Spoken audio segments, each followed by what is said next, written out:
Hey, Energy Matters listeners, welcome back to another episode. And we have possibly one of the coolest guests ever, in my opinion, like modern day Joseph Campbell of India. Devdutt Pattanaik, welcome all the way from Mumbai. Thanks so much for being here. Thank you. Thank you for inviting me. Absolutely. Your TED Talk is literally my favorite TED Talk of all time. When I teach meditation classes, sometimes I'll use the story of Alexander the Great meeting a yogi and talk about the difference between the Western and Eastern approaches. And you've inspired so much. So I just wanted to start by saying thank you for that. I've probably watched your TED Talk 30 times. The link to it will be in the notes. I've sent it to all my friends. So can we just start out by maybe you explaining to us a bit about what exactly mythology is? Like, we all have this sense of it, but it's hard to grasp. Every time I try to grasp mythology, I can't. It's like trying to hold a liquid or something. Yeah. It's like one of those things you kind of know, but if someone says, "Oh, can you explain it to me?" You go, "No." There's stories. Yeah. Can you enlighten us a bit about it? So basically, mythology is how people see the world. So it's their subjective understanding of the world. And usually it is applied to a group of people, not to individuals. You can apply to individuals, but mostly a group of people, a tribe, a clan, a community, a country. It can be applied to any group of people, how they view the world. What is their idea of life, of the world? And it is expressed through stories, symbols, and rituals.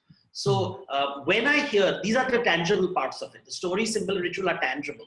And when I read the story, symbols, and rituals, I see a pattern. And I am able to understand, oh, this is how this community looks at the world. And that is how you approach mythology. So mythology is the subjective truth of a people expressed through stories, symbols, rituals. Very simple definition. Cool. I have a really odd question based just kind of looking at the world today where things are changing so much, especially with technology we're using right now, social media. The world is changing in terms of the size of it, so to speak. So mostly when I think of mythology, I think of ancient stories, right? Is there an emerging mythology? Are we kind of struggling to explain the world as it changes and is new? And do we do that through the old stories, or are there new stories emerging? Well, fundamentally, the myths don't change.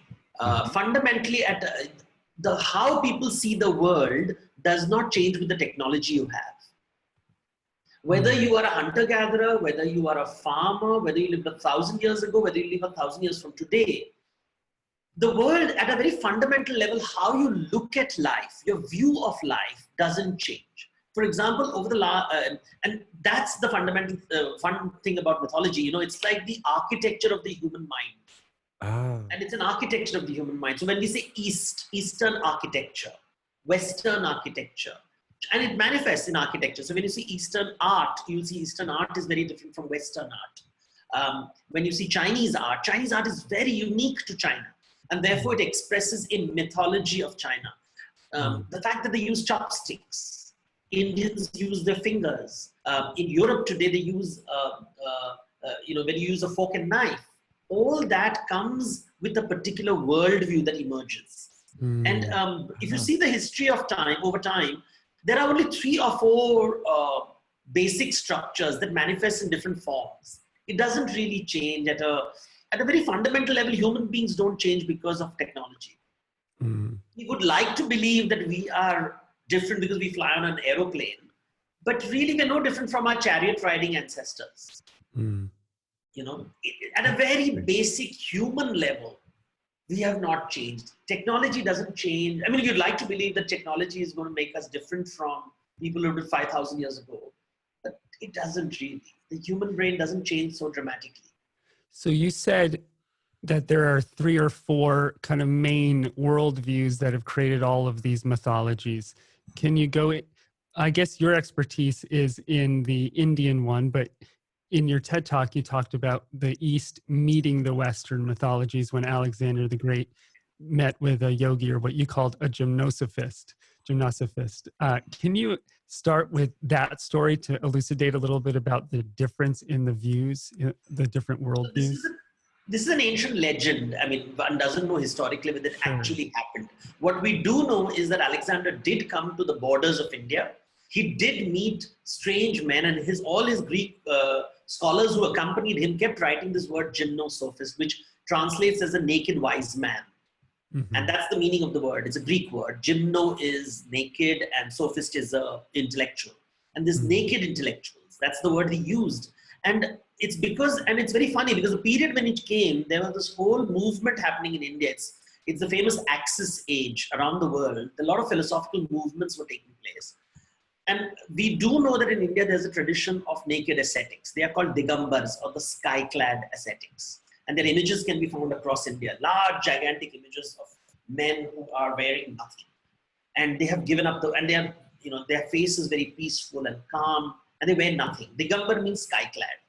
So probably he must have met some people, and legends have emerged around it. So, of course, this conversation I have sort of paraphrased and put it simply for the audience to understand. Sure. Where Alexander is conquering the world, and he meets the Gymnosophist, and he's asking the Gymnosophist, he just sees this man sitting in one place meditating and asks him, what are you doing?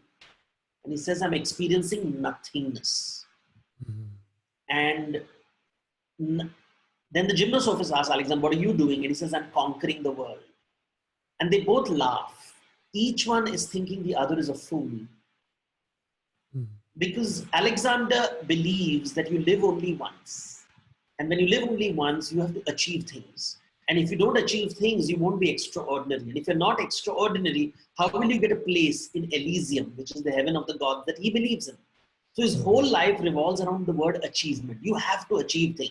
You have to be somebody. You have to do something. Only then will the gods respect you.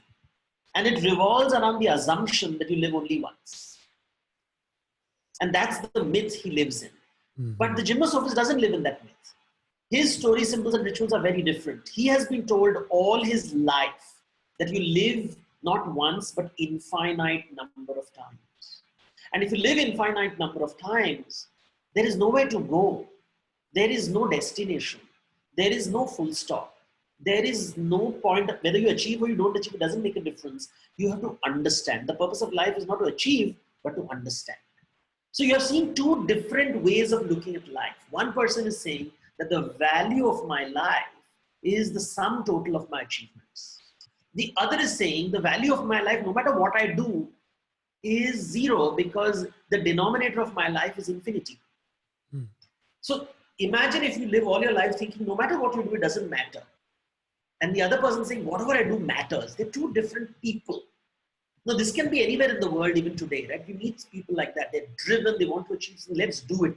The famous line, let's do it. The Gymnosophist would say, why? Yeah, and the person who's doing it saying there are problems to be solved. And the Gymnosophist will say, well, you see problems, I don't see them. So you are constructing problems and you're constructing solutions. I am seeing every solution is a problem. You're creating new problems and you're creating a Ferris wheel of problems. So it's just different approaches to life. Neither one is ontologically true. You see, these are philosophical words, right? Ontology, that there is a truth out there. Mm-hmm. Indian thought says, no, it's your point of view and there are points of view in the world and everybody has a different point of view and we function according to our point of view. And there's no right point of view or wrong point of view. And you're driven by your point of view and you have to just look at the world differently. So that's the story. The Gymnosophist and Alexander shows a clash of civilizations, a classic Greek view of achievement. And the Olympus Games came from the Greeks. It was all about running and achieving a target, crossing a threshold, being better than, faster, being stronger, running faster. The whole idea of the marathon, of pushing yourself. Mm. You wouldn't find a marathon or Olympic Games in India. The images are of people sitting still. They're not running. Just still. The visual architecture of the man is never running. He's always sitting. There's no sermons. They're just sitting down. And just, in most cases, the eyes are shut. They're looking inward. So it's a very different point of view. And mythology looks at these points of view and just appreciates, okay, how did these come about? Doesn't judge them. Doesn't say this is better, this is worse. And if you look at it from a neuropsychological point of view, the Greek approach is a very left-brain linear approach, and the Gymnosophist is a very right-brained approach. It's a holistic, larger, looking at infinity, looking at nothingness, which is shunya or zero. So you see these two different points of view, and that's how mythology is understood. These are the two very big patterns in the world. Sorry, these are the two big patterns. These are not the only patterns, but these are the two major patterns that shape our lives. And now it seems though, in the West, in the United States, a lot of people, especially our listeners, they're very interested in, sitting down, being in stillness, understanding deeper levels of spirituality, coming out of the wheel of achievement that we've all been programmed to in America. And so they gravitate towards the East. But then you look at the East, or you look at India, and there's all these people really wanting achievement and material wealth. And there's this huge boom in India. Yeah, they're so badly wanting that. There is this huge crossover happening. With that kind of statement, David, what comes to mind to me is in the West now, in that kind of inward-looking ideal, there's a big concept of transcending or transcendence that gets kind of thrown around. What is that from your perspective, and how does that kind of fit into that story? Like, are both sides seeking to transcend something themselves, perhaps, or their story? What is that next step where we move beyond those, I don't know what we call it, worldviews that kind of inform and direct us, and become free to find out that deeper part of ourselves? What does the year 2050 look like? So this word transcendence has become very popular in America because in the 1960s, and across the world, this word transcendence, we must remember it's also historical. Some of the yogis, the people who went from India in the 1960s, that is Mahesh Yogi and all of them, they started talking about transcendence, consciousness. These words and these are incomplete Indian ideas. They're very popular, but they're not complete Indian ideas. You see, you have to go, to understand transcendence, you have to appreciate how Indian philosophy emerged. And Indian philosophy has two major schools of thought which are always vying for power with each other. They're always in conflict. And the fundamental approach is, one is saying that, should you be a hermit or should you be a householder? This is a fundamental Indian concept. A hermit is someone who withdraws from the world. He's withdrawing. And where does he withdraw to? So when you withdraw towards the world, where do you go? When I start withdrawing, the idea was, and this is the Buddhist way, this is the Shramana way, the hermits, these are the ideas which emerged. And they said, if you keep withdrawing, one day you'll come towards a kind of a point where you step away from the material world and you enter the zone of nothingness or zero, shunya. And that's the whole idea of the hermit. He's moving inwards to a point where he just withdraws from the material world. I'm simplifying it for the sake of the audience. It's of course far more complex idea than this, but it's moving away from the world that we experience through our senses. Our senses experiencing a world, our mind is sort of making sense of it, judging it, giving it form, shape, deciding this is a problem, this is a solution, this is the hierarchy. And then they're saying if you withdraw completely, all this sort of dissolves, disappears, and you reach the zone of transcendence, which is zero. But there's another school of thought, which is saying, no, the point of life is not to withdraw. Having withdrawn, you have to come back and participate in the material world, which is the world of the householder. And this is the world of family, of relationships, of responsibilities, of duties. And you engage with the world fully aware that in the end, nothing matters. And therefore, you're engaging with wisdom and you move towards the opposite of zero, which is infinity. And infinity in India is the name of God, is called infinity. The word is Ananta.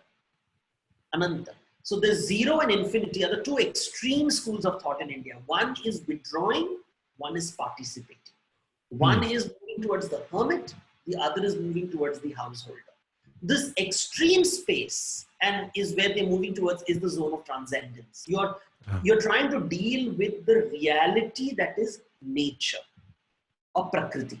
The world that we inhabit is nature. I mean, whether we exist or don't exist, nature will always exist.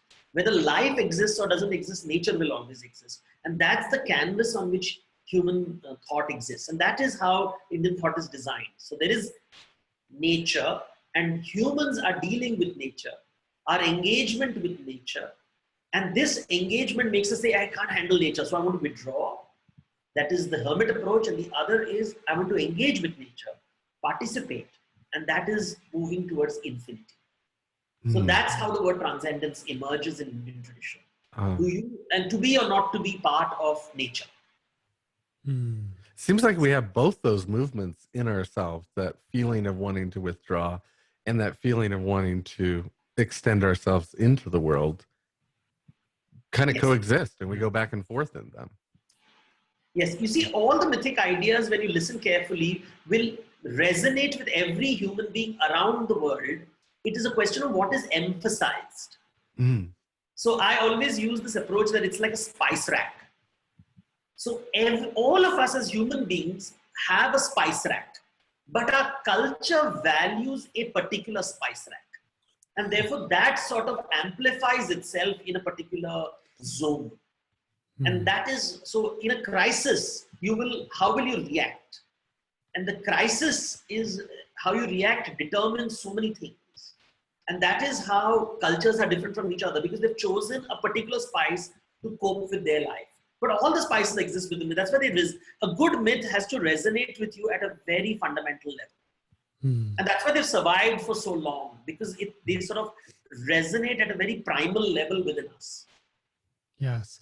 And so if some folks are listening to this and they're going, okay, how do I find a myth that resonates with me that I can almost like poster on the wall or think of every day and go, okay, I'm modeling my life after this myth to take myself to the next step. So for example, a lot of our listeners, if they live in the West, then they're probably on the achievement train. They have to climb the mountain, Mount Olympus, right?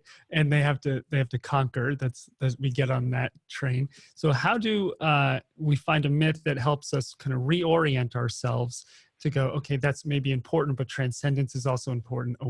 Spiritual awakening is important. Is there a myth that maybe that you use in your own life to help you balance that or to help you move forward every day? So you can't have one size that fits all. So there are different people have different needs. So as I said, the Western myth revolves around the idea of one life. And there is a conflict there too. It's not a simple achievement orientation.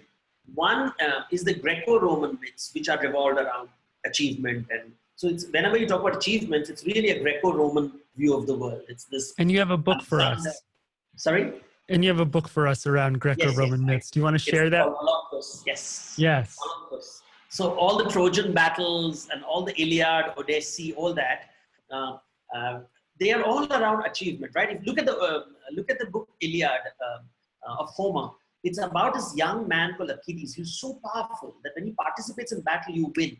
And when he withdraws from the battle, you lose. So he's this, and he's petulant, and he wants his way or no other way. He challenges authority, which is Agamemnon in the story, the leader of the army. He doesn't care for authority. So when you see a young man who doesn't care for authority, and nowadays we use words like he's a brash kid, he's a young Turk, he's changing technology, very subversive, changing the system. Activists, many activists have this tendency. They want to change the world, single-handedly change the world. This is a very classical, the heroic struggle against authority, which comes, and Joseph Campbell was famous for creating the hero myth, but he called it the monomyth. He called it as a universal phenomenon. But this is only one of the many myths in the world. He just focused on this one thing, and Hollywood loves it. Hollywood loves the monomyth, this one superhero who goes and changes the world, right? We love him, and we love that Marvel Comics and Disney makes millions out of it. Appealing to that side of us, this one man who changes the world. That's one myth. The other myth is the biblical myth. The idea that hubris is a dangerous thing. You should not think that you can change the world. There is a larger system at work, and you have to submit to the larger system. So it's not individualism, but you have to be part of a collective. You have to submit to a larger narrative. Now, what this larger narrative, of course, nobody can agree on, and therefore you have the wars around the world. The Jewish people will have their Talmud, the Muslims will have Quran, somebody will have Bible. There are so many gurus out there telling you that I have the right word, but it revolves around followership. So it's not leadership, but followership. So this is the conflict in the West. Should I lead? Should I be the change agent? Or should I follow someone and submit to authority?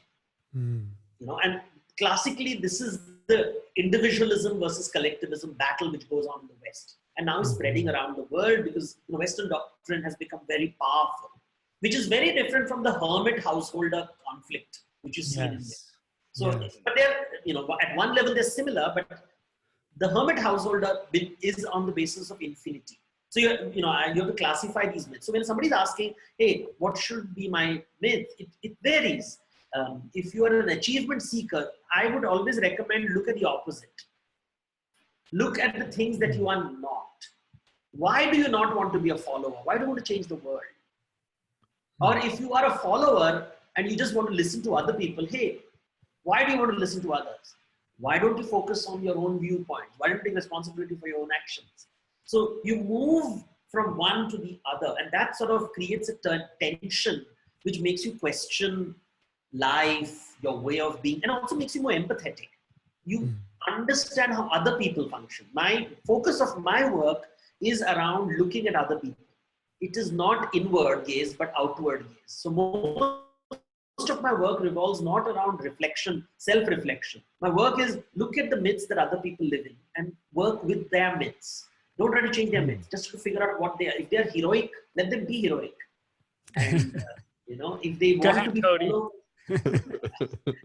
Otherwise you'll create tension, and that's where conflicts happen. Our conflicts happen because we impose our myths on other people.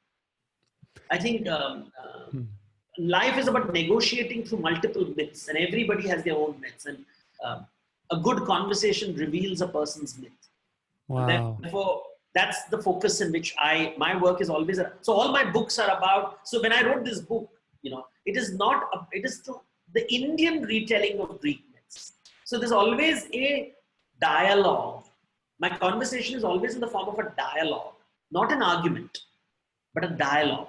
And I don't like that arguments. I don't believe in this argument-based knowledge systems that emerges from Western universities and from Greco-Roman thought. I just feel it's very violent. It eventually leads to what is happening right now in society. You have this aggressive, nobody listening to anybody, snarly social media where everybody's shouting and nobody's listening. Yeah. I have a degree in Western philosophy, and I've had that experience in college for sure. It's very combative. Yes, it is combative. That's the word. I call it combatism. Yeah. Welcome to a conversation in New York. Yes, that's where I grew I up. have been there. And they just see me shut down when I'm listening and I'm explaining, and I see somebody, get out his sword and being a gladiator. I just put down my weapons and says, you win, you're right. And then they get very upset because they want to really combat. And I'm like, I'm not interested in combating. And I'm perfectly fine if you have the crown.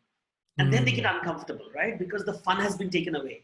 Because the fun is in defeating and dominating. And I'm like, you want to be alpha? I don't mind being beta. It's fine. And the fun is gone. And, that's the whole, because you have to see the other. And then you recognize in the argument, the desire to dominate comes. The desire for, so one of the key themes in my thought is, and it comes from the Indian tradition, that there's no one truth. There are multiple truths in the world. Everybody looks at the world differently. And when we're talking about truth, we're not talking about measurable scientific data, material sciences. We're talking about human beings and our opinions and myths that we live in. And that's the whole idea, that if everywhere in the world people think differently, and if you're always going to combat, why are you combating? Why can't they be allowed to have an alternate point of view? Is it okay to have multiple points of view? We talk about plurality, but we want to combat. So that's the moment I see that people don't understand diversity. They love the word, but they don't get it because diversity is keeping your mouth shut. and allowing things to grow around you and negotiating your way through it without losing yourself, without losing who you are. And that's, I think, a challenge. It's not easy, but it's a challenge. And India is one of the most diverse places in the world, but it's so diverse that even the part of their diversity is they have that clash as well, because there is a very hardline kind of Hindu point of view that's kind of squashing the rest of the diversity that I've seen there. And at the same time, there's an incredible amount of diversity, of spiritual diversity. It just blew my mind coming from the United States. You know, when I was in my early 20s and I got to India, I was just like eyes wide open, like, what the hell? There's so much here. I've since come to realize that there's planet Earth and then there's India. It's almost the same planet. You land there and it's just chaos, but order. It's ordered chaos where irrationality is valued, almost like rationality, right? There's this, in America, if you do something irrational, people will invalidate you. Like, that was stupid. That was irrational. Why did you do that? It made no sense. You're stupid. But in India, I've seen people do the craziest stuff and it's like totally okay. And they do it for no reason. And it almost makes you feel good. I don't really know how, I'm sure you could give it better words than I can. Can you explain that madness? The whole idea is, do we allow people to be stupid? Mm-hmm. That's tolerance, right? What is tolerance? We allow people to be stupid. We allow people to be whatever they are. And that's what we do in family. That's what we do in good relationships, where we allow people to be. And there is, of course, it's, one can romanticize India, but it is also the dark side. There's also poverty. There's also misery. And as you said, there's this right-wing, very dark form. And, Indians will realize, oh, this will come and this will go. These things happen. So some people will combat them, that, oh, we have to combat. This is also part of diversity, right? There's the combative side is included. It's not excluded. It is included, but there's only one approach. And usually when you see extreme right-wing people in India, I don't feel the need to argue. I'm like, okay, fine. You're the boss. You're the king. But I know these too shall pass. For thousands of years, many people have come to do this and change the world and conquer the world. They haven't succeeded. But of course you can try. And I will support you and be your cheerleader, even though I know you'll fail.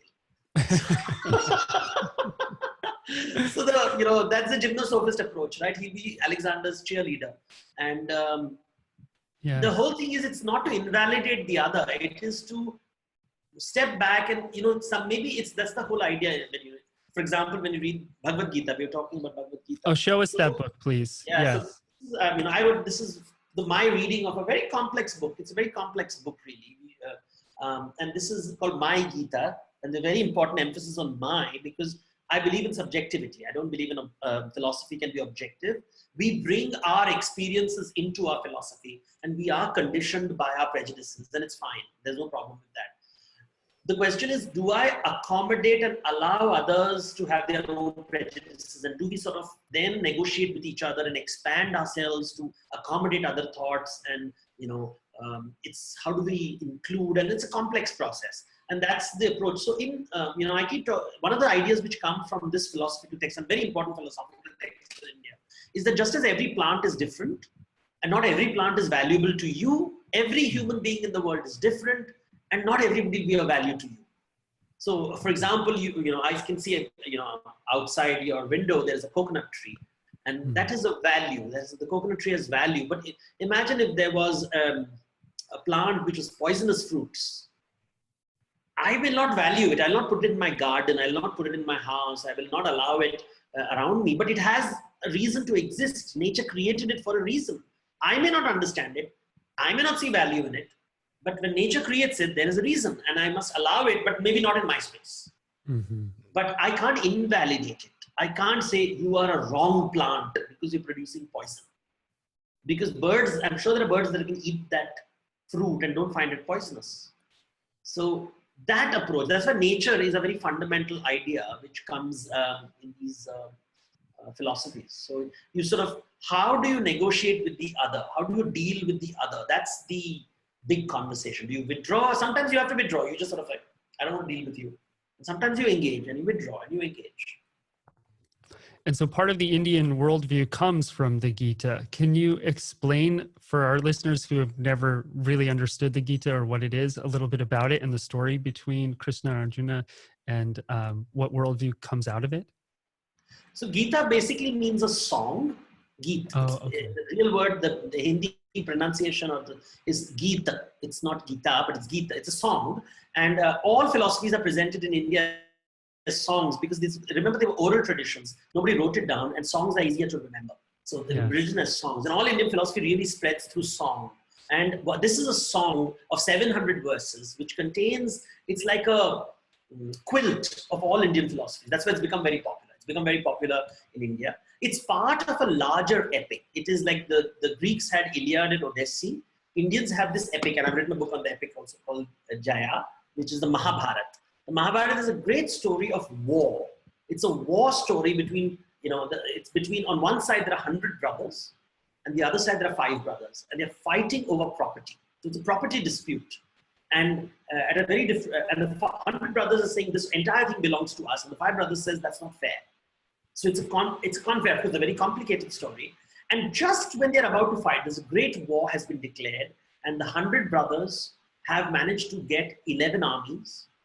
The 5 brothers have got only 7 armies, and they're about to clash.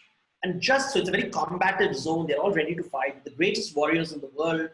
Just when they're about to fight, Arjun, one of the great heroes of the 5 brothers, he's the 3rd brother. So not the eldest, not the youngest, the middle brother. He is suddenly asking, and he tells his charioteer, who happens to be Krishna, that, I want to see what's going on. Let's just step back and see what's going on. And he says, you know what? My family is behind me and my family is in front of me. I'm going to fight my family for a piece of land. We're going to kill each other for a piece of land. This doesn't make sense. So I don't want to fight. I want to give up. I want to let it go. This doesn't make sense.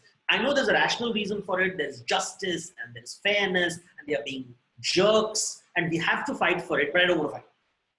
And he lays down his weapon. So it's a very pacifist argument. And he's saying, I'm going to withdraw from the world. And if you remember, I kept talking about the tension between the schools of thought, that whether you withdraw or whether you engage. Mm-hmm. So Gita is a book of engagement. It is the opposite school. It is not saying you withdraw it, participate. But the question is, how do you participate is the question.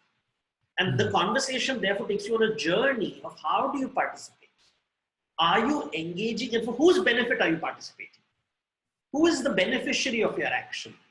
And if it is only you are the beneficiary of your action, then it's your ego at play. But you are an instrument in a larger process. And that conversation happens, and that's the word yoga is really used in this book in a very complex way. It says you have to connect. Yoga basically means to connect. And you can connect to the world and to the larger principles of life. So connect inwards, connect outwards, and basically connect with the world. And how do you connect? It gives you 3 approaches. It says connect intellectually, which is the Jnana Yoga. So intellectually you connect. The other is Karma Yoga, connect through actions, which is Karma Yoga. So activity, doing things with your hand. So there's the head approach, there's the hand approach. And then there is the most powerful thing over here is the emotional approach, bhakti. Connect to the world through emotion. Understands people's fears and insecurities and engage with the world. So you have this very long dialogue, and of course there are different schools of thought of what it actually means, but at the end of it, he gets Arjun to participate in the battle and engage with it. But the point is, it is not the act of engagement, but it is what is going on in your mind when you're engaging, which is the key. So mind plays a very important role. One of the ideas over here is the word which is used as dehi. So deha is your body and dehi is the resident of your body. So we have a body, and within us is this entity called the resident of the body. And or who the is Atman. The Atma is a word which is used in Vedanta. But there are many schools of thought.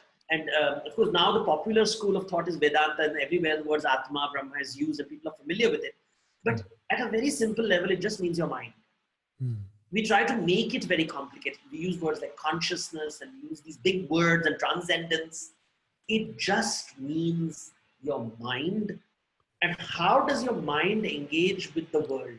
And this whole, and how, do you see other people's mind? So every human being is a body, and every human being in the body has a mind. So every living entity, other than, you know, computers don't have a mind. They may have artificial intelligence, but they can have senses, so they can see you. Technically, they can see you, but they don't have two things. They don't have hunger. They're not hungry. A machine is not hungry, but the human body is hungry. And that is what makes us a living organism. Hunger. Hunger for food, hunger for love, hunger for achievement, hunger for knowledge, hunger for power. And the second thing is fear. We don't, so this idea of being frightened that somebody is going to be so hungry, it's going to consume me. So the hungry part makes me a predator, and the fearful part makes me the prey. And this idea is fundamental Indian philosophy. And unless you understand this idea of the predator and the prey, you don't really get to understand Indian philosophy. Wow. And what has happened over time is everybody uses these refined words like consciousness and Atma and Brahma, but we forget nature, which is the basis on which all this philosophy is built on this. And therefore, when it comes to the Mahabharata, you know, the dialogue is the brothers are fighting like dogs fighting over meat. But dogs will fight over meat, right? When they're hungry, they'll pounce on the meat and they'll fight each other, and the alpha will take it. Yeah. And so, as humans, how different are we? If we are also fighting over a piece of land, we are just that. And Krishna is therefore intervening and saying it is how the resident of the body engages. How is it thinking? What is the process of thought? Animals' process of thought and your process of thought. And that is where magic happens. You can be an animal and you can think like an animal, but the animal doesn't have the wherewithal. It's unfair for humans to compare themselves with the animal kingdom, because the animal kingdom has a brain which is the kind of brain which allows them to function in a particular way. But we have a larger brain. We have imagination. We can empathize with the other. And if your violence is based on empathy, or is it based on self-absorption? So these are the conversations that Gita brings to the fore. But it uses very coded language, Sanskrit is a highly coded language, very poetic language, and there are a lot of assumptions. So when this word, there's an assumption of a tradition. They assume that you know the basics. So this is like a PhD thesis. And therefore, when you're reading this book, it is assuming, I mean, normally, not this book, but if you read the Bhagavad Gita, it's assuming you have a grounding in basics understanding. So when I wrote this book, I sort of didn't presuppose that. I said, okay, let's go to the basics of Indian philosophy. Let's try to understand what is it trying to say. And, you know, I find Indian philosophy has been made too exotic. And sometimes when I see some of them, I'm like, oh my God, they're making it so exotic. It's so simple. Why are they making it so complicated? It is, and therefore these wars, because it's a very violent, imagine you have a God saying, India is a land where everybody talks of non-violence. But Gita is a book which says, go and fight. You have to fight. How do you reconcile these two? There is the non-violent hermit and there is the violent householder. And this is the complex journey that not many people, they make a binary out of it. That, oh, this is some kind of a vile Hindu tradition. And, you know, 19th century, that's what the British said. The British said that good Buddhist and bad Hindu. The Buddhists are the non-violent sages and the Hindus are the violent ones. And so they created this binary without really understanding the complexity of this narrative. Is that what the nature of the violence? Are you coming from, because violence can be because I'm fighting for myself and I'm fighting for a larger narrative to feed the other. And therefore the conversation is, who is the other that you're feeding in this conversation? Because only humans can feed others. We have this ability to cook and serve food to others. You don't see this in animal kingdom. Animals only can feed their children, the young ones, but the child then flies away, the little bird. There is no concept of exchanging food, sharing food. And human civilization revolves around sharing. And therefore this battle scene is really about who is really sharing in this battle. Who is fighting for whom? What is the larger narrative which is shaping the conflict? that is Dehi, the resident of the mind. And therefore the Atma is watching this. The Atma is able to see it stepping back, moving, and is aware of both zero and infinity. And therefore is able to catch you, fooling yourself, or you're tricking yourself, or you think. So it is able to see your myths, the stories that you tell yourself to justify and rationalize your actions. And the stories that other people tell themselves to rationalize and justify their actions. Wow.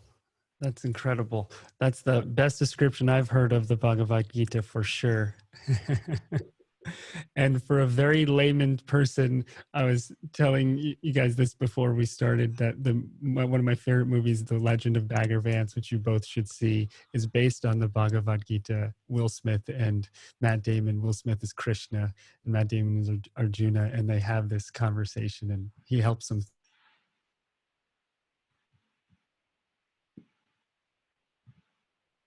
We have I think David just froze. Yeah. Yes. He'll come. It'll be back. We'll have to. Hopefully, he'll come back. But still recording. At least it shows it's recording. Yes, it is recording. So, we'll just have to cut this part out. Okay. Yeah, we were on this the other last night, and he was freezing occasionally, but never this long.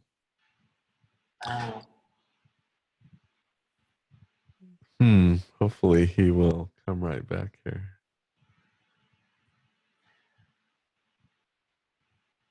Oh, we lost him. He's going to have to jump back on. He's a host now. Okay. He's probably having to restart. Yeah.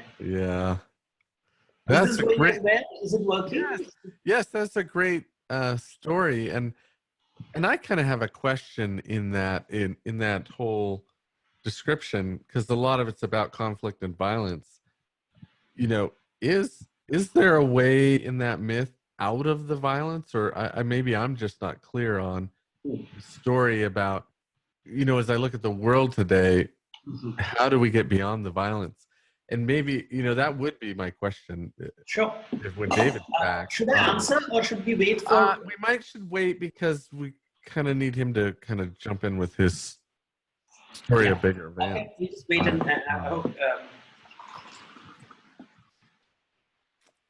do you want to call him or something and check? Yeah, I'm gonna try to text him here. Here he comes. He's there. He's back. We lost you. Sorry about that, guys. I'm back. You froze. Oh. Okay, you froze in the middle of your Beggar Vance thing. Yeah.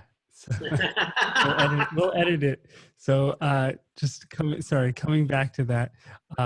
So yeah, in the movie The Legend of Bagger Vance, Krishna just appears out of nowhere, who is Will Smith, and he meets Matt Damon. And Matt Damon is this legend golfer who disappeared. He left the world, and now he's deciding, do I come back into the world? Do I play again? Do I go to battle for my honor, for everything, for money, for everything that I need, for a woman in this film?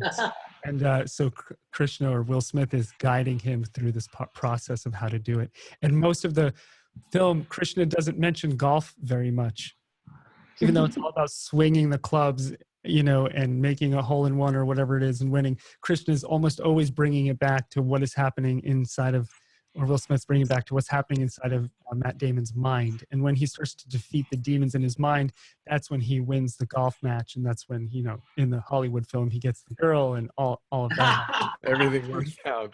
Yeah, so it's a very Hollywood version of the Bhagavad Gita, but I think it's a good start and worth watching for. Yeah, this is one point to keep in mind. The problem with the popular versions of the Gita is that Krishna sounds like a motivational speaker. Yeah. He motivates the dejected and then you win the war. But that's not the book. Because in the book, he doesn't quite win. And that's the whole story. His entire family is wiped out. All his children are killed. Wow. So it's a Pyrrhic victory. It's a victory where you get the kingdom, but your children are dead. Whoa. All your children are dead. And this is the little part that all the professors on Bhagavad Gita, when they're giving lectures, do not tell the students. And so this becomes a motivational speech, and that is my problem when I see some. That's why, when you try to isolate the book from the epic, you don't get it. There is a reason this dialogue is kept inside a story. You have to see what happens before, you have to see what happens after. And it is in a crisis that the story is told. It is not told in a normal situation. It's in a psychological crisis where you're sort of paralyzed. You're paralyzed. But it doesn't mean your action is going to give you wonderful things. So this whole view of, oh, he fought and he got the girl. He doesn't get the girl in the book. He has to deal with the horror of war. It's a horrible, there's a whole chapter which describes the battlefield, which is covered with blood, and there are wolves, and there are carrion crow and vultures, and the mothers are wailing, and Krishna is standing and watching, and they're saying, you caused this war. You destroyed the clan. He is cursed. Krishna is cursed that your entire clan will be destroyed. So it's a very dark end. There's nothing glorious about this war at all. But nobody tells us that. Even on television serials which are made on this, they make it like good guys are killed, good guys win, Krishna enables you to win. And I'm like, that's not Indian philosophy. You have Bollywoodized it, Hollywoodized it, turned it into a fairy tale. Yeah. Happily ever after. You've given it a full stop. You're not given it a comma. As long as you have a full stop in a story, it becomes a Western narrative. The happily ever after. The story ends. But now there are mini-series. I love the mini-series concept because you never know when the story is going to end, because there can be another season and another season. And in every season, the hero becomes the villain becomes the hero. Yes. And that is really Eastern tradition catching up. There's another life, and there's another life, and there's another story, and there's another story, and it never ends. The stories don't end. Game of Thrones is never going to end. There are always going to be a spin-off and spin-off and spin-off. So can I ask a question real quick? Oh, sorry. I was just going to say, so if it never ends, what do we do? Keep going. Keep going. And I think, enjoy the moment. That's the moment. There is no finishing line. Yes. But I do have a question on this topic of that story, because that story seems to be all about conflict and violence, and maybe the balance of power. Maybe there's a lot of different things we could read into it. And maybe this is kind of an uninformed question because I don't know a whole lot about that story. But if myth kind of informs us about growth or about our journey or about who we are, is there when we look around the world, there's lots of conflict, lots of violence in the world. Does this story inform us about a way through or be past, beyond violence, through conflict, to another side, maybe that is us evolved into a more peaceful place? Okay, so this is where the fundamentals of Indian philosophy have to come, and the fundamentals come from nature, right? We must understand, where does violence come from? What is the origin of violence in nature? Where does it come from? If our planet was made up of only rocks, there would be no violence. A volcano is not a violent action, right? If there is no living creature, nothing dies, and therefore there is no violence. Violence happens when a living creature dies. And that's where you start using the word violence, when a living thing becomes non-living. And therefore death happens, a violent intervention into the life. And it is really violence when a living thing causes the death of a living thing. I mean, a rock falls on top of you, you're walking in the forest, or a boulder falls on you. That's not really violence, it's an accident. But if a man picks up a rock and throws it on you and hits you, then it's violence. So violence has to be understood carefully. Violence is when a living creature kills another living creature. And why do living creatures kill other creatures? Now you can look at nature again. Animals kill other living animals when they're hungry for food. So in the Upanishads, the great Indian scriptures, the Vedas, there's always said the world is made up of eaters and eaten. Those that eat and those that get eaten. There is the predator and the prey. And their violence is, as long as the predator is hungry, it is going to kill. The moment its hunger stops, it stops killing. So imagine a world where there is no hunger. That world will not have violence. You know, you've heard this famous biblical line, right? The lion shall lay with the lamb. It's a very famous line. Yeah. It's not really exact line from the Bible. It's a paraphrased line. It says, the lion shall lay with the lamb. Now, when can this happen? This can only happen when the lion is not hungry. Then there is peace. So at the heart of violence is hunger. If you can, you know, Buddha uses the word, instead of hunger, uses the word trishna or tana, which is thirst. He doesn't, English translation is desire. Yeah. But he is not using the word desire. He is using the word thirst. Oh, wow. That's the word. The original word is a very biological word, a very physiological word. You are thirsty, you drink water. You are hungry, you eat food. So your senses are hungry and thirsty all the time. They're continuously hungry, hungry, hungry. So if you can kill that hunger, theoretically, you are not going to be violent. But will it stop other creatures from being violent towards you? You may stop being the predator, but others will still want to eat you. You have not stopped their hunger. You will be prey. From lion, you will become the lamb, but the other lions are going to attack you. Right. Can you imagine a world where nobody is hungry? That's the world where there's no violence. So therefore, when you talk about the end of hunger, it's going towards 0, 0, 0, 0, 0, 0, towards hermit. But the hermit is an individualist. He's thinking only for himself. He's alone in his journey. Therefore, he's described as eyes shut, sitting in a cave, in isolation. It is his personal journey where he withdraws hunger. But then comes wisdom. He realizes, I have given up my hunger. I am not hungry at all. But everybody around me is hungry. What do I do? Do I run away from there? That's what Arjuna is being told. Great, you are not hungry, so you can run away from the battle. But what about all these hungry people in the battlefield? Don't you think you should feed them? Or think about helping them outgrow their hunger? Now let's participate and figure out what you're doing. It is not getting the girl is really satisfying your hunger. You're still focused on your hunger. And therefore, the idea is not dhyan. You know, there's a word in meditation that says dhyan, shut your eyes. Yeah. And you'll see the Buddha images with eyes are shut. That is an inward gaze towards your hunger. But the other word which is used in Indian philosophy is darshan. Open your eyes. So all the Hindu gods have these big eyes looking at you. And they're looking at you because they want you to look back. Look at the hunger of the other. And it is the negotiation between your hunger and their hunger that is creating a relationship. Yes. And what is their hungry for? So the entire conversation is around food. The tragedy of the philosophers who went to America and Europe in the 19th century and 20th century is they were all celibate men. Yes. And they were hermits. You mean like and Yogananda? The hermit language. And that is why an incomplete knowledge has traveled to the West. This whole idea of the ascetic man, celibate, look at the words which come repeatedly. And they are all isolationists. They're withdrawing. They're not talking about hunger. They don't use the word hunger. But Indian philosophy revolves around this word hunger. Hunger, thirst, the physiological, which keeps things alive. So as long as there is hunger, there is going to be violence.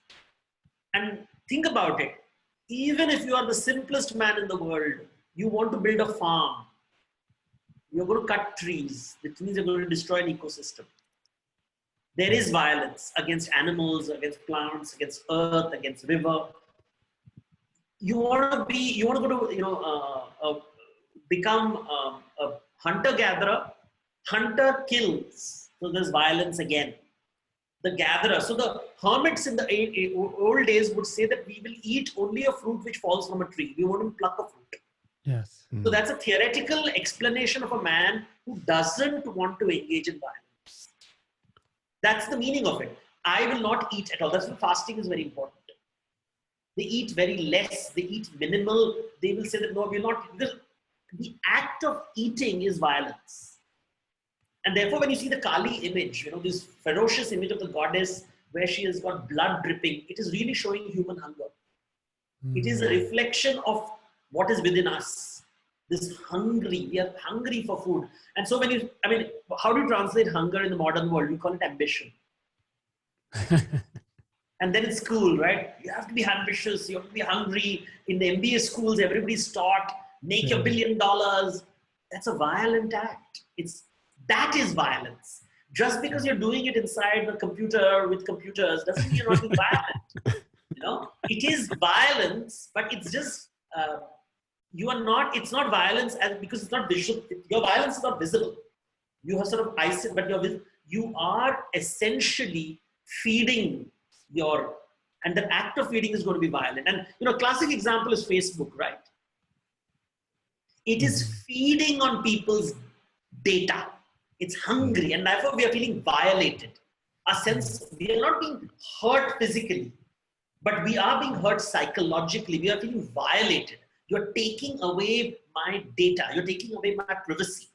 And if you tell Mark Zuckerberg that, you're violent, he will say, no, I'm just developing apps. How can I be violent? I'm vegetarian. Very narrow understanding of violence. This is violence. It's an energetic violence. Yeah. So, it's once you understand it at a metaphorical level, you understand violence, and therefore ahimsa makes sense. One of the biggest criticism of Gandhi was that he was psychologically extremely violent. He was physically not violent, but he was passive aggressive. He was one of the most passive aggressive men you would have ever met in your life. He would psychologically force you to do whatever he felt was right. And you must have met passive aggressive people, right? They're all very nice, but it's their way or no other way, but it's scary, right? And this is also violence. Yes. And we use the word violence in a very simplistic way, beating up people, the guy who punches up people or shoots people or throws grenade, the terrorist. But in Indian thought, they will say that, maybe he's not violent, he's just desperate. Now, how do you explain this? Because you start looking at the mind and saying that, when a desperate man attacks you because he's hungry, you can't call him violent. And therefore the conversation of why are you fighting the battle? Where are you coming from? Who is in the battlefield? Are you coming with an empty stomach or a full stomach? A man with an empty stomach desperately fighting for his meal cannot be equated with a man who has got a full stomach, has lots of food and doesn't want to give people food. Both of them are fighting. You can't call both of them violent. And this is the complex conversation of the Bhagavad Gita. And it's highly subjective. And the Indian thought will never be objective. You see, the concept of God as a judge doesn't exist. There is no judge in Hindu traditions. There's nobody watching you. There is no one deciding that this is right and wrong. There's no concept like that. It's you. You decide. You have to decide whether it's violent or not. So it's a lot of pressure on the individual. If you think it's fine, it's fine. And it's a very dangerous place to go to. The responsibility is on your shoulder. Yes. And that's how Indian philosophy works. Wow. That was incredibly deep. Every interview that I do, I realize how little I know, but this took it to a whole nother level. Totally. Thank you. Before we finish, can I just ask, well, first of all, share that fourth book you brought with you. Definitely. So this is the book that I sort of, it's not really I've written the introduction to this book, and I sort of helped and curate this book. This book was sponsored by the Church of Sweden, which is on a project to make religion an ally for queer sexuality, lesbians, gays, transgenders, and saying that religion is always seen as this adversary, but they are genuinely trying to work towards making it an ally. And it's a 3-book project. The first book dealt with the Abrahamic faiths, so Judaism, Christianity, Islam. And the second book, which is this I am divine, so are you, which comes from the Indian philosophy, the Aham Brahmasmi, Tattvamasi, that there is divinity in every living creature. I am divine, I am divine and so are you. So Tattvamasi, so are you. So every person that I deal with has the spark of divinity within them. And through it, we are trying to show how Buddhism, Jainism, Sikhism, and Hinduism, which are karmic faiths, faiths that believe in rebirth, also can be an ally to the queer sexuality. So that, because not much is written about this subject, very few people really understand this. And therefore the image over here you can see is of Shiva as half a woman. which is as queer as they get.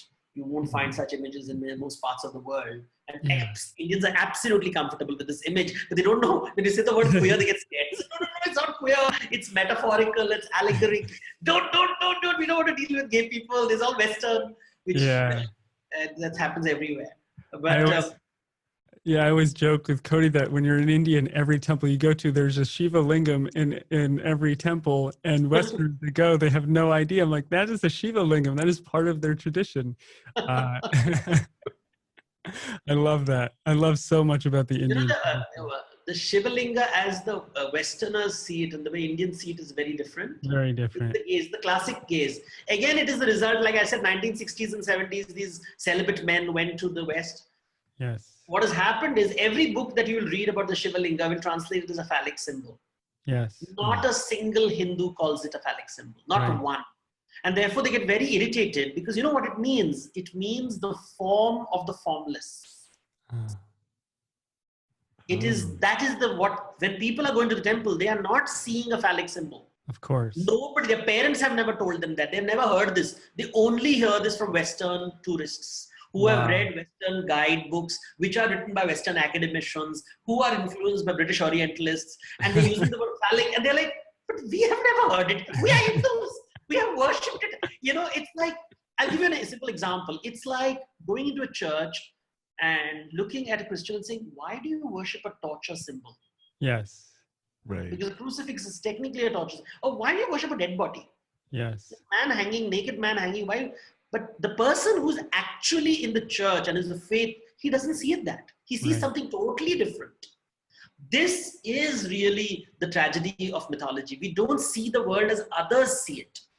The man who believes in Jesus and goes to the church sees Jesus very differently from an atheist who mocks him.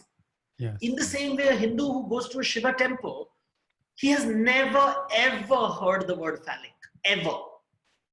So I'm looking at my aunts and my cousins, and they use the word, oh, these foreigners are so indecent. They use the word abhadra. Why do they call it a phallic symbol? And I'm listening and quiet because I've read enough. So they look at me and saying, I should have all the answers. Because they have never, all their lives, these are 80-year-old women who have gone to the temple of their lives, and they've never seen it. And of course, the simple answer is, oh, they are prudish. No, they're not prudish. They've never been told this. This is not the way they engaged with the faith. Yeah. They never did it. And therefore, whose gaze is important? The insider's gaze or the outsider's gaze? And this is something that, one of the reasons which made me write these books is I realized that academicians do not respect the insider's gaze across the world. Agreed. The intellectuals. And that is one of the reasons the right wing has risen up in such a big way. You go to universities across, and you spoke about New York and the argument. What is the purpose of an argument? It is basically saying your view doesn't have validity. That's highly, and this is academics. So I've seen the best scholars in the world talking, and I'm like, why are they so rude to each other? Yes. They're always snarly. It's not material sciences like, a proton or a neutron or an atom or physics. You're not talking about things, we're talking about people. You can't use the laws of physics and chemistry and biology when you're dealing with sociology, anthropology, religion, philosophy, economics, politics, because now you're dealing with living organisms, and not only living organisms who can imagine. You and I can imagine, and therefore our imagination is doing strange things. And this combative tendency, which I see, which is now part of the world, is what has resulted in this intellectuals, the sheer, when you see this flat earth movement, and I hear people laugh, it's funny, right? Yeah. Like, you've seen those images, but you see, it is really an attack on the snobbery of the elite. It is not allowed people to have alternate points of view. Oh, you don't believe it? I don't believe it. So I just sort of become petulant. I say, I will not agree with you. Now what will you do? Yeah. I'm not going, because the science has become an enemy of religion. Yes. Faith is for stupid people. Faith is for lesser people. Dumb people believe in Jesus. Dumb people believe in Shiva. Dumb people believe in all these mumbo jumbo. And rational, logical people don't need all that, which is not true. The empathy is something that is missing. And so when I see all these crazy groups, and they're crazy, they're violent, very violent, but you have to look at them with empathy. For decades, we have invalidated people who think differently. And now they're biting back. And they're biting back with irrationality. Rationality, which is supposed to make us kinder, has made us nasty. And now karma. On that note, wow. I have one more question, Cody. Sorry, I don't know if you do, but is there a myth that you kind of live by, or just maybe one of your favorites that you kind of think about on a daily basis, where you go, where it helps kind of guide your life? Okay. Am I allowed to tell a vulgar joke? Yeah, definitely. So this is a WhatsApp forward. It's not really a myth, but it's sort of it gives you a sense of my way of thinking. So there's a CEO of a company, and he comes to the office and he brags that on my wedding night, I did my wife 7 times. And everybody claps and says, "Oh my God, sir, you're so great." And then he looks at the general manager and says, "What did you do on your wedding night?" And the general manager, of course, deferring to power, says, "I could manage only 5 times. But not 7, so you are greater than me." And everybody claps. And then the clerk after that is asked, and the clerk says, "So only 2 times. And finally, this is a new young recruit, and they ask him, "What about you?" And he said, "Only once." And he said, "Why? You don't have any stamina?" And he looks and says, "Well, it was the first time my wife was experiencing it. I was considering her." And suddenly the room goes silent, because no one in the room was considering the wife's wishes. They were all showing their macho side without looking at considering the other. And this young boy is finally talking. Now, my myth is about listen to other people's myths. That's the myth which shapes me. Many a times we are so focused on our achievements, 7 times, 5 times. We rarely look at the other. And all our life is an engagement with the other. And it's a very difficult thing to look at other people, because, and sometimes you have to ask yourself, am I the predator in this relationship? Am I the prey in this relationship? Am I nourishing the other? Am I exploiting the other? I think these conversations is what my whole work revolves around. My books, my writings revolves around this one idea, the other. Beautiful. Beautiful. Thank you so much for being here and sharing all of that amazing wisdom. I was in parts of it like, whoa, I need to take some notes here.